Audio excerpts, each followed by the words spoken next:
Fala pessoal, boa noite para todo mundo.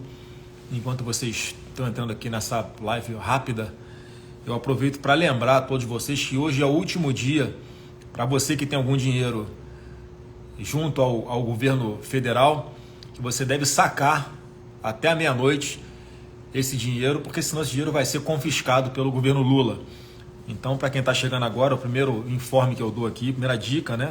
Acesse ao site valoresareceber.bcb.gov.br, vou repetir, valoresareceber.bcb.gov.br, e ali você consegue checar se você tem algum dinheiro esquecido na conta do governo federal, porque a partir do primeiro minuto de amanhã, esse dinheiro vai ser confiscado pelo governo Lula, e muita gente realmente não sabe que tem esse dinheiro. Então entra lá, checa usando o seu CPF e você pode imediatamente sacar via Pix, inclusive, para sua própria conta corrente, para esse dinheiro não ficar com o Lula. Fica aqui esse alerta a todos vocês.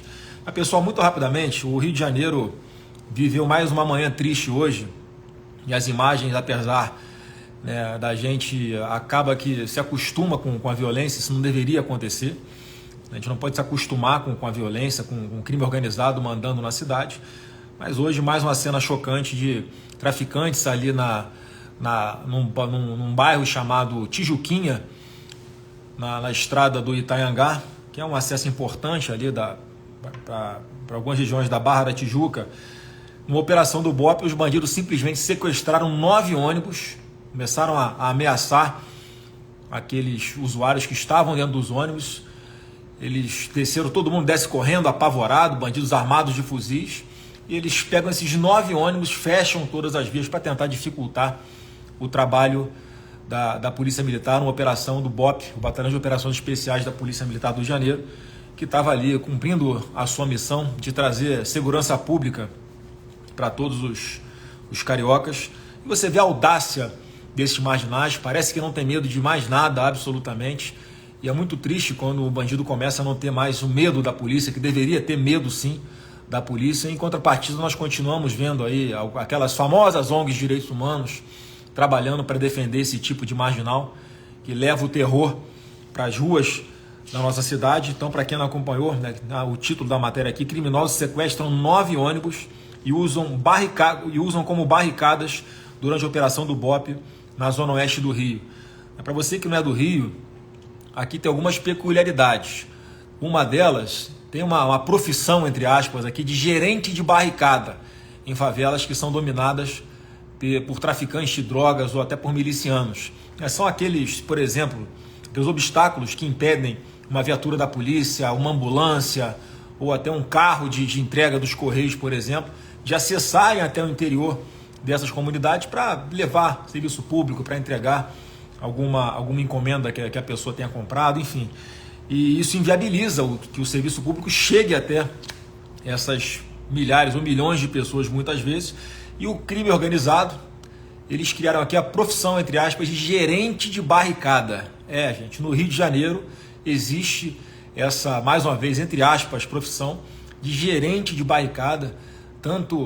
Tantas são as barricadas que existem, os obstáculos que existem para as viaturas dos serviços públicos entrarem nessas comunidades. Eles têm que fazer uma gestão disso para saber onde é que eles colocam, para onde eles removem, quando a polícia vai e retira, eles recolocam. Então, assim, algo muito, muito absurdo. E como é que a gente consegue responder isso? Primeiro, apoiando sempre o trabalho dos nossos policiais.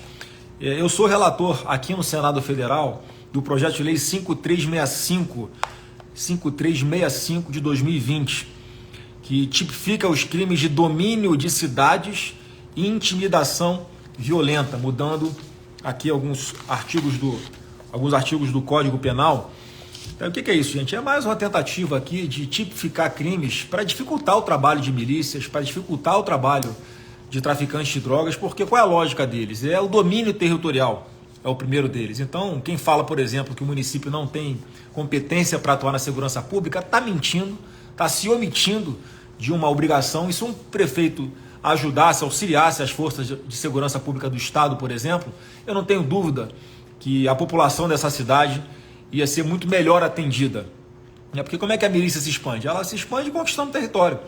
Quem é que é o ente responsável pelo zoneamento urbano, pelo plano diretor?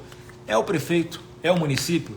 Como é que essas organizações criminosas lavam dinheiro? Por exemplo, no comércio. Quem é que dá um alvará para que uma padaria, um posto de gasolina funcione?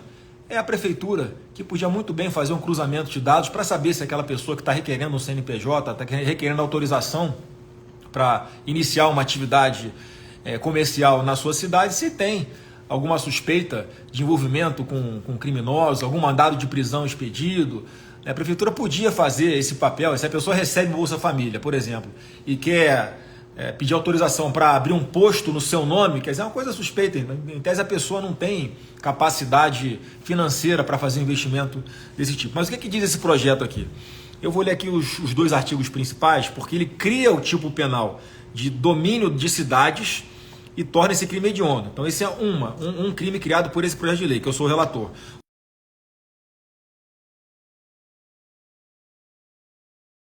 Bloqueio total ou parcial de quaisquer vias de tráfego terrestre ou aquaviário, bem como de estruturas físicas das forças de segurança pública, para evitar ou retardar a aproximação do poder público com o emprego de armas de fogo e ou equipamentos de uso das forças de segurança pública com finalidade de praticar crimes. Pena de reclusão de 15 a 30 anos, e esse aqui é um crime que entra no rol dos crimes considerados hediondos.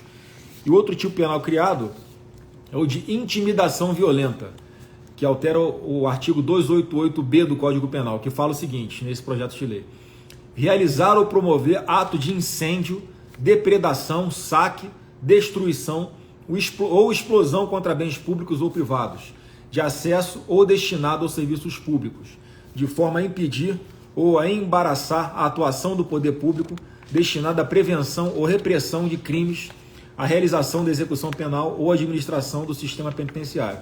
Pena de reclusão de 6 a 12 anos. Então esse aqui é um típico projeto de lei e muito em breve vai estar na pauta aqui no Senado Federal, o qual eu sou relator, que já começa a ajudar com que o poder público possa prender essas pessoas em flagrante e elas não saiam por um longo tempo da cadeia. Isso com certeza vai melhorar muito a segurança pública em todo o país, em especial no Rio de Janeiro, que sofre tanto com esses tipos de organizações criminosas, que são que é o tráfico de drogas e a milícia. Mas se pergunta, por que o Rio de Janeiro ele sofre tanto com a insegurança? Como é que tem tanto bandido armado com fuzil? Como é que a polícia tem tanta dificuldade de combater esses criminosos? A gente vê mais uma vez a intervenção do Poder Judiciário na segurança pública do Rio. Tem uma coisa chamada ADPF 635, tá? Para contextualizar muito rapidamente, o nome dessa ação é Ação de Descumprimento de Preceito Fundamental. Ou seja, está infringindo, por exemplo, direitos humanos. Aí pode ter uma decisão judicial para interferir no trabalho da polícia. E essa ação foi proposta pelo PSB, Partido Socialista Brasileiro. Daí você já vê que não tem chance nenhuma disso aqui ser algo positivo para a segurança pública do Rio de Janeiro. Foi ajustado durante a pandemia e o relator dessa ação no Supremo Tribunal Federal é o ministro Edson Fachin, que simplesmente acatou aqueles pedidos absurdos que estavam aqui nessa ação promovida por um partido político de esquerda. Então, hoje o Rio de Janeiro tem uma espécie de intervenção do Poder Judiciário na segurança pública do Rio, como se o ministro do Supremo soubesse o que é o melhor a ser feito em segurança pública do que o policial militar, o policial civil no Rio de Janeiro, por exemplo, que é um absurdo, eles terem que se submeter a isso, e na prática inviabilizou, dificultou demais o trabalho dos nossos policiais, que hoje para montar uma operação, por exemplo, para combater o tráfico de drogas, tem que praticamente pedir permissão para o Ministério Público, avisar para as autoridades que vai fazer essa operação em tal dia, em tal hora, por causa dessas justificativas. Quer dizer, um completo absurdo. Então, eu sou autor também de um projeto de lei aqui no Senado, o projeto de lei 2393 de 2019, que dá um pouquinho mais de segurança jurídica para o nosso policial poder trabalhar. E, em suma, é o seguinte: eu mexo no artigo 25 do Código Penal e, em suma, está dizendo aqui que a partir da entrada em vigor desse projeto de lei, quando virar lei, o policial está amparado pela lei para agir em legítima defesa da sociedade quando se deparar com um criminoso portando ostensivamente um fuzil, por exemplo. Então, traduzindo, porque hoje, vocês podem não saber, mas um policial, por exemplo, que vai cumprir o seu papel, vai lá fazer o seu trabalho, para cumprir um mandado de prisão, um mandado de busca e apreensão em determinada localidade lá no Rio de Janeiro, e ele é recebido a balas de fuzil, que é a outra peculiaridade que existe praticamente só aqui no Rio de Janeiro, traficantes altamente armados com fuzis, o policial automaticamente tem autorização para neutralizar, sim, para atirar contra esse marginal, porque ele está assumindo o risco ao portar ilegalmente um fuzil. Esse criminoso está assumindo o risco de que ele pode sim ser neutralizado para os nossos policiais. E pasme, tem muito policial hoje que responde na justiça por, em situações como essa, agir com excesso. Não precisava ter atirado contra um marginal que estava portando um fuzil. Você tem que esperar primeiro o marginal atirar em você, policial, para depois você reagir. Olha o empoderamento da marginalidade que a nossa legislação dá hoje. E como essa decisão que eu citei aqui agora do Supremo Tribunal Federal de interferir no Rio de Janeiro por intermédio dessa ADPF 635, esse é um projeto de lei de minha autoria que eu estou trabalhando muito aqui também para pautar no Senado, para que se torne lei o mais rápido possível, porque dá essa segurança jurídica para o nosso policial atuar em defesa da sociedade, em defesa de nós, pessoas trabalhadoras que não cometemos crimes, que pagamos os nossos impostos. Então, obrigação nossa dar esse suporte aos nossos policiais para que possam melhor nos atender. Então, pessoal, essa live aqui é basicamente para isso, né, para lamentar mais uma vez a situação que chega o Rio de Janeiro. Insisto, a diferença no Rio de Janeiro é essa DPF 635, que influencia diretamente, de uma forma negativa na segurança pública, que empodera os marginais, que dá mais força para que traficantes e milicianos continuem agindo, oprimindo a população trabalhadora que mora nessas localidades onde eles dominam.